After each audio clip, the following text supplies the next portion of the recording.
So welcome guys on my channel tech is joy. इस चैनल पर हम शुरू करने जा रहे हैं माइक्रोसॉफ्ट एक्सेल की क्लासेस, जिसमें हम शुरुआत करेंगे बेसिक मैथमेटिकल फंक्शंस के साथ। जिसमें शुरुआत में हम देखेंगे कि मैथ के थोड़े जो फंक्शन हैं कैसे एक्सेल में हम उन्हें यूज़ करेंगे, और साथ ही मैं आपको बताऊंगा कि कैसे हम एक फंक्शन को क्रिएट कर सकते हैं एक्सेल में मैनुअली। और उसके बाद इस वीडियो के एंड में आप प्रैक्टिकल एग्जांपल बताऊंगा जो इन मैथमेटिकल फंक्शन से डिराइव की जाएगी। और हम कोशिश करेंगे कि हर वीडियो के एंड में एक प्रैक्टिकल एग्जांपल आपको जरूर दी जाए, ताकि आप कंसेप्ट को समझ सकें। जो बेसिक होंगे या कोई भी एडवांस टॉपिक होगा उसके कंसेप्ट को समझ सकें। तो चलिए गाइस, शुरुआत करते हैं ट्यूटोरियल की।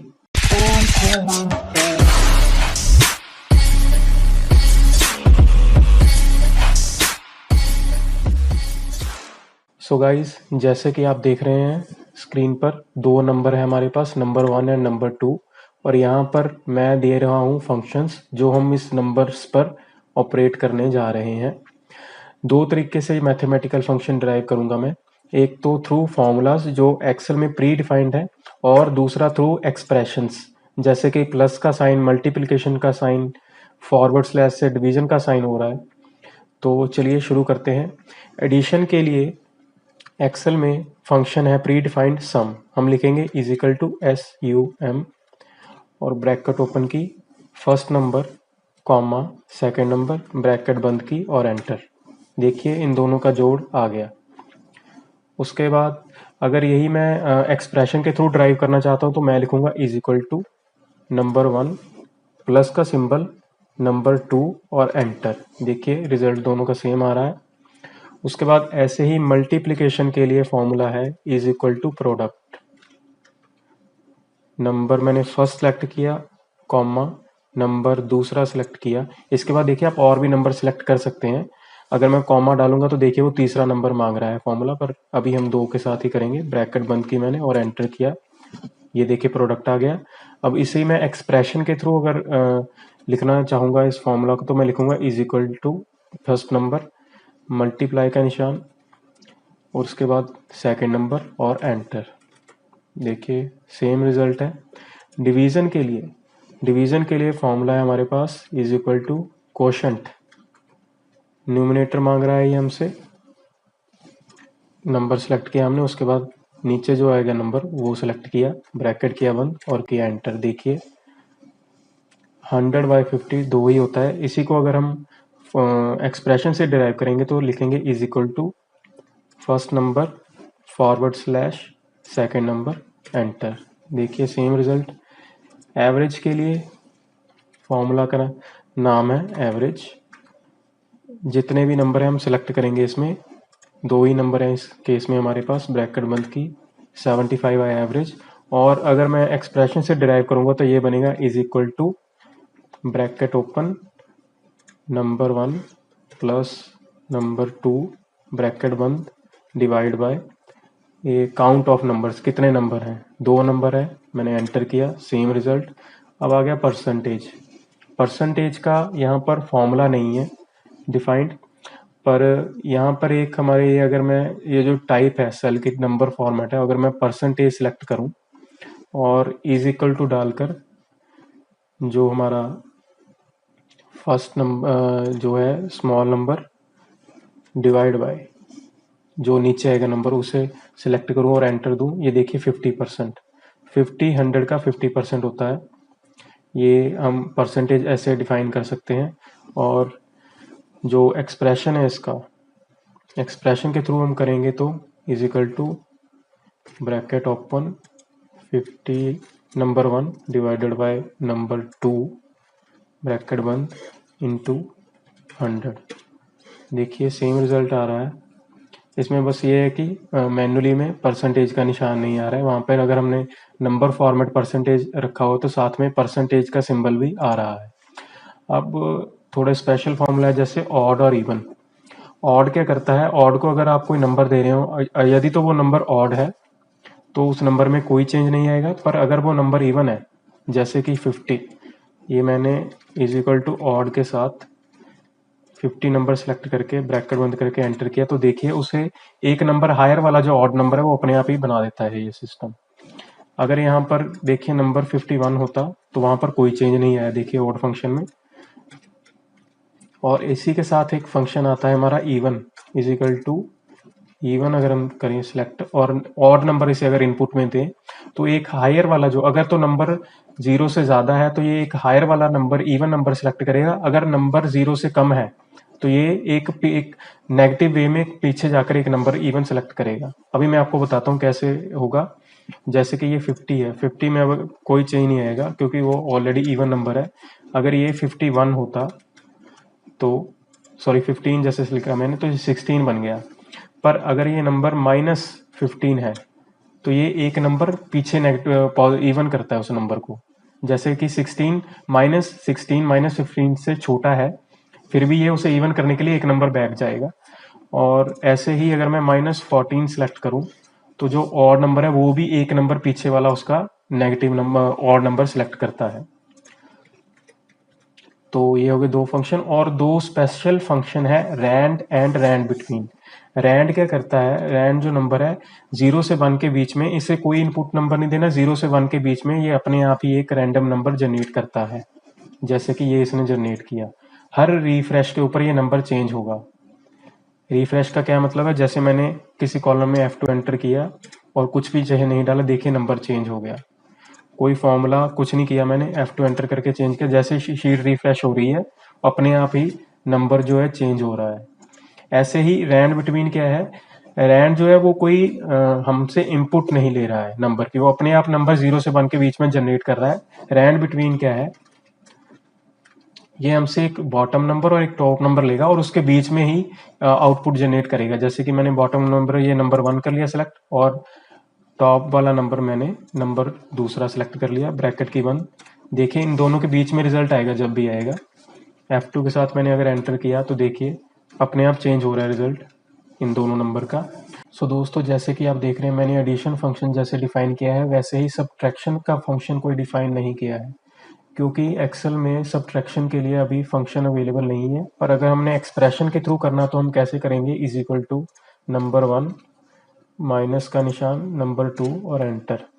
और इसे मैं फॉर्मूला से डिराइव करना चाहूँ तो कैसे करूँगा, is equal to sum number जो 1 है comma bracket open 0 minus number 2 bracket बंद और एंटर। और अगर मैं कहूँ कि क्या हम कोई फॉर्मूला मैन्युअली क्रिएट कर सकते हैं, जैसे सब्ट्रैक्शन अभी अवेलेबल नहीं है, तो क्या हम मैन्युअली क्रिएट कर सकते हैं सब्ट्रैक्शन का कोई फॉर्मूला? तो आंसर है बिल्कुल हम कर सकते हैं। उसके लिए हमें विजुअल बेसिक जो इसकी प्रोग्रामिंग लैंग्वेज है उसके थ्रू ये डिराइव करना होगा, जिसके बारे में हम अलग से ट्यूटोरियल बनाएंगे, जिसमें इलेबोरेटेड तरीके से मैं आपको बताऊंगा कि कैसे यूज कर सकते हैं। तो बेसिकली कैसे फॉर्मूला बना सकते हैं, मैं आपको हल्का सा इंट्रोडक्शन दे देता हूँ विजुअल बेसिक के थ्रू। ऑल्ट की दबाएं और F11 प्रेस करें। यहाँ पर आपने क्लिक करना है यहाँ पर और इंसर्ट करना है एक मॉड्यूल। एंटर करें यहाँ पर पब्लिक फंक्शन सब्ट्रैक्ट, ब्रैकेट करें ओपन, लिखें number 1 as double comma number 2 as double, bracket करें बंद। और यहाँ पे हम लिखेंगे फंक्शन की जो बॉडी है, subtract is equal to number 1 minus number 2। और मैं आ जाऊंगा वापस स्क्रीन पर। अब मैं लिखूंगा इज इक्वल टू SUB। यहाँ पर देखिए सब्ट्रैक्ट का एक फंक्शन बना आ रहा है, मैंने किया डबल क्लिक। अब फर्स्ट नंबर कर रहा हूँ मैं ये एंटर, कॉमा सेकंड नंबर किया मैंने एंटर, ब्रैकेट की बंद और किया एंटर। ये देखिए रिजल्ट आ गया, मैन्युअली आपका फंक्शन क्रिएट हो चुका है। अगर दूसरी एग्जांपल देखें तो is equal to subtract number 1 को हमने लोएस्ट नंबर ले लिया और दूसरा बड़ा नंबर नंबर 2 बना दिया, ब्रैकेट की बंद, एंटर किया। देखिए रिजल्ट हमारा बिल्कुल परफेक्ट आ रहा है। और इस तरीके से हम बना सकते हैं मैन्युअली एक फंक्शन। तो अभी हमने देखा कि कैसे जो मैथमेटिकल फंक्शन है जो एक्सेल में प्री डिफाइंड है, ये फंक्शन आप यहाँ पर देखिए मैथ एंड ट्रिग्नोमेट्री वाले में भी देख सकते हैं। फॉर्मूला टैब के अंदर सारे फंक्शन आपको यहाँ पर अवेलेबल होंगे। यहाँ पर क्लिक करके आपने अगर उनकी डिटेल जानी है फंक्शन की, कोई भी फंक्शन की, तो आप जान सकते हैं। और जो फंक्शन डिफाइंड नहीं है उस फंक्शन को कैसे क्रिएट करें वो भी आप देख चुके हैं। तो इसी जो नॉलेज है, जो आपको ये बेसिक फंक्शन की जो थोड़ी नॉलेज मिली है, उससे कैसे हम एक प्रैक्टिकली एक मल्टीप्लिकेशन टेबल डिराइव कर सकते हैं, वो चलिए देखने जा रहे हैं हम। तो चलो दोस्तों बनाते हैं एक मल्टीप्लिकेशन टेबल एक्सेल में। तो अभी हम बनाने जा रहे हैं एक मल्टीप्लिकेशन टेबल जो कुछ ऐसा दिखने वाला है। तो कैसे बनाएंगे ये मल्टीप्लिकेशन टेबल? पहले मैं एक कॉलम हेडर बनाऊंगा जिसका नाम मैं रखूंगा कॉलम मल्टीप्लायर। नंबरिंग इसके नीचे मैं दूंगा 1 2 और ड्रैग करके ले जाऊंगा मैं इसे 10 तक। सेम एक रो हेडर बनाऊंगा, मैं नाम रखूंगा रो मल्टीप्लायर। नंबरिंग दूंगा 1 2, सिलेक्ट किया दोनों को और ड्रैग किया नीचे मैंने 10 तक। अभी हमने क्या करना है, मल्टीप्लिकेशन का एक सिंपल फॉर्मूला लगाना है, column multiplier multiplied by row multiplier.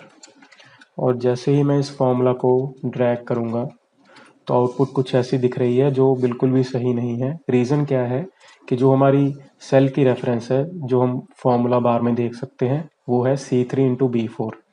आगे चल के अगले फॉर्मूला ड्रैग होने पर ये बन गई है D3 इंटू C4, यानी कि ये मल्टीप्लाई बाय ये, बल्कि मुझे चाहिए था ये D3 मल्टीप्लाई बाय B4।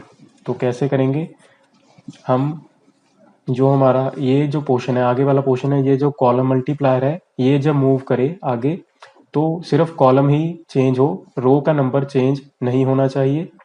और जो हमारा रो मल्टीप्लायर है इसमें जैसे जैसे ये आगे नीचे मूव करे, रो नंबर चेंज होना चाहिए और कॉलम का नंबर चेंज नहीं होना चाहिए। ये हम कैसे करेंगे? एब्सोल्यूट सेल रेफरेंसिंग के थ्रू करेंगे। उसके लिए हम यूज करेंगे डॉलर साइन। मैनुअली भी लगा सकते हैं हम डॉलर साइन को, या F4 क्लिक करके भी सेल रेफरेंस के ऊपर अगर हम F4 क्लिक करेंगे तो अपने आप एक्सेल उसके ऊपर डॉलर साइन लगा देगी। कैसे यूज करेंगे? जैसे कि कॉलम मल्टीप्लायर जो है उसमें हमने रो नंबर के आगे डॉलर लगा दिया मैनुअली। अब जो ये दूसरा सेल रेफरेंस है इसके ऊपर मैं F4 क्लिक करूंगा तो B और 4 दोनों के आगे डॉलर लग गया। एक बार फिर F4 क्लिक करूंगा तो 4 के आगे डॉलर आ गया। तो एक बार और F4 क्लिक करते हैं तो ये कॉलम के आगे यानी कि B के आगे डॉलर का साइन आ गया। मैं करूंगा एंटर, कॉपी करके इसे पेस्ट किया, रिजल्ट सही आया। फिर पूरा कॉपी किया मैंने, नीचे तक पेस्ट किया, देखिए बिल्कुल सही रिजल्ट आया है इस फॉर्मूला का। मेरा मल्टीप्लिकेशन टेबल बनके बिल्कुल तैयार है। इसमें अभी हम थोड़ा फॉर्मेटिंग कर देते हैं जो थोड़ा विजिबली अट्रैक्टिव लगे हमारा ये मल्टीप्लिकेशन टेबल। तो दोस्तों जैसे कि आपने देखा सिंपल फॉर्मूला, एक छोटा सा फॉर्मूला मैंने चेंज किया, जैसे एब्सोल्यूट सेल रेफरेंसिंग का यूज़ किया मैंने, तो अपने आप फॉर्मूला क्रिएट हो, मेरा पूरा टेबल क्रिएट हो गया फॉर्मूला के साथ साथ। सिंपल कॉपी पेस्ट ड्रैग किया मैंने। हेडिंग अभी दे देते हैं इसकी मल्टीप्लिकेशन टेबल। तो थोड़ी कलरिंग के साथ हम इसे थोड़ा बेटर लुक दे सकते हैं, थोड़ा साइज इंक्रीज कर दें, थोड़ी कलरिंग करके इसको थोड़ी सी अच्छी लुक दे देते हैं टेबल को। सो एक्सेल में आप देखेंगे कि एक्सेल में सिर्फ डेटा या फॉर्मूला ही मैटर नहीं करते, आप अपने डेटा को कैसे प्रेजेंट कर रहे हो ये भी बहुत मैटर करता है। तो आपने जैसे अगर बहुत अच्छा टेबल, अगर मल्टीप्लिकेशन का आपने मेरे से भी अच्छा फॉर्मूला अगर आप लगा लें और अगर आप उसको जो व्यू देना, जो लुक देनी है, थोड़ी और भी अट्रैक्टिव लुक दे पाएँ तो ये बहुत अच्छी बात होने वाली है एक्सेल में। क्योंकि एक्सेल में सारा काम आप आगे वाले ट्यूटोरियल में देखेंगे, आने वाले ट्यूटोरियल्स में, कि एक्सेल सारा काम खुद ही कर रही है। हमने बस डेटा प्रेजेंटेशन पर ही थोड़ा अपना ध्यान देना है कि कैसे हम अपना डेटा प्रेजेंट कर रहे हैं। तो ये देखिए दोस्तों मल्टीप्लिकेशन टेबल हमारा बनके बिल्कुल तैयार है। आपको इस जो मैंने आपको ट्यूटोरियल प्रोवाइड किया है इसमें आपको कोई भी क्वेरी हो तो कमेंट बॉक्स में प्लीज़ कमेंट करें, या कोई भी आपका फीडबैक हो तो प्लीज़ दें। और मेरे चैनल को लाइक करें, शेयर करें, सब्सक्राइब करें। थैंक यू दोस्तों।